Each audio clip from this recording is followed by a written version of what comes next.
Hello, this project is to communicate the crisis communication status of Colin Kaepernick and his patriotic stand. The research and development team consisted of Orlando, who worked as our project manager, Tiffany as a content producer, Chastity as a content producer, and Annette as editorial. Our first step was to study the life of Colin Kaepernick. Colin Kaepernick was born in Milwaukee, Wisconsin in 1987, making him 28 years old. Colin's biological mother, Heidi Rousseau, was 19 when he was born, and she faced the decision of giving her son up for adoption. Racial discrimination is not new to Colin Kaepernick. Growing up in a biracial home, his parents, Rick and Teresa Kaepernick, often got stares and comments based on raising their biracial child. Kaepernick played quarterback at University of Nevada, breaking several school and college records. In 2011, he was drafted to the San Francisco 49ers and led the club to the Super Bowl. The date of his initial crisis was August 26, 2016, where the San Francisco 49ers quarterback took a knee at the national anthem while facing the Chargers. He stated to the media, "I am not going to stand up and show pride in a flag for a country that oppresses Black people and people of color.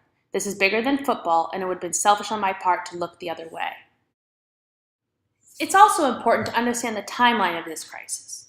Take note, August 14th through August 20th, Kaepernick went unnoticed as he sat for games at anthems. It wasn't until August 26th where he got the attention for his protests. During the first few weeks of September, he received a lot of support from other players, the first being Eric Reid, who took a stand by kneeling as well with Kaepernick at games. August 26th was significant because it was the salute to the military night at the Chargers game.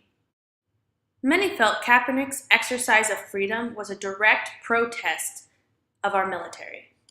The stadium was an uproar. It wasn't until the second half where Chip Kelly pulled Kaepernick from the game that the booing stopped. There is a history of not standing up for the national anthem among athletes. Take note, Chris Jackson at LSU.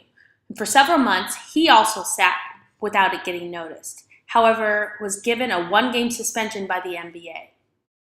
In 2004, Toronto Blue Jays slugger Carlos Delgado also took a stand.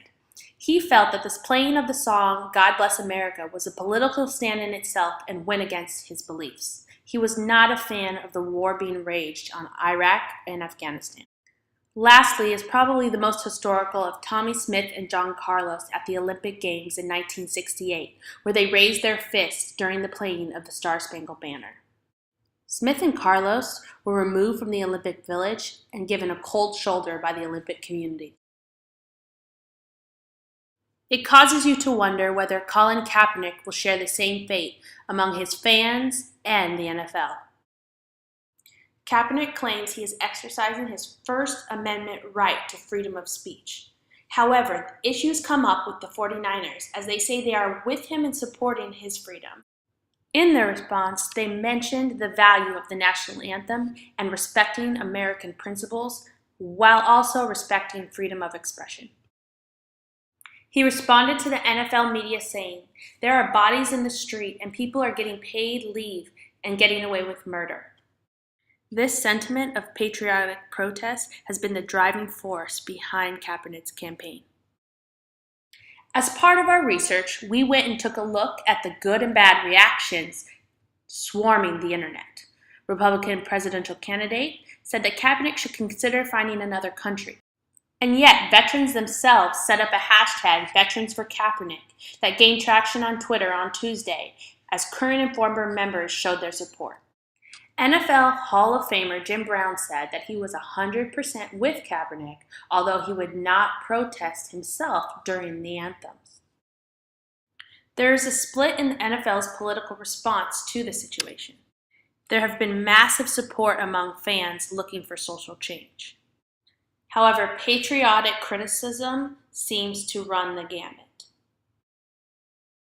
The NFL are choosing their words wisely, making an important distinction between patriotism in the NFL, respect for the country, and also the freedom to exercise creative change, social change, and exercising your ideals.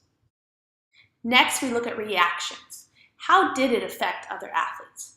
Howard University, which is historically a black college, had their cheerleaders kneel during the national anthem. Garfield High School football team was also found to kneel at the national anthem at their home games. Then there are other NFL players who have also taken a knee. Most players see this as a positive outlook in response to police brutality towards African Americans. In New England, Dolphins, Michael Thomas, Kenny Stills, and Arian Foster all knelt during their national anthem, showing their support for Kaepernick's decision. Some important critical analysis include the San Francisco 49ers website has sold more jerseys in the last week than the last 8 months combined. To show his commitment to the cause, Kaepernick has pledged to donate the first $1 million he makes in those jerseys to charity. Brand Creative Agency's concluding assessment is that it is evident that the full scope of actions on behalf of Mr. Colin Kaepernick are not yet to be determined in relationship to his career and length of time of intended protest. However, the agency has no bearing ethical convictions, limiting our ability to execute and manage public relations on behalf of Mr. Kaepernick.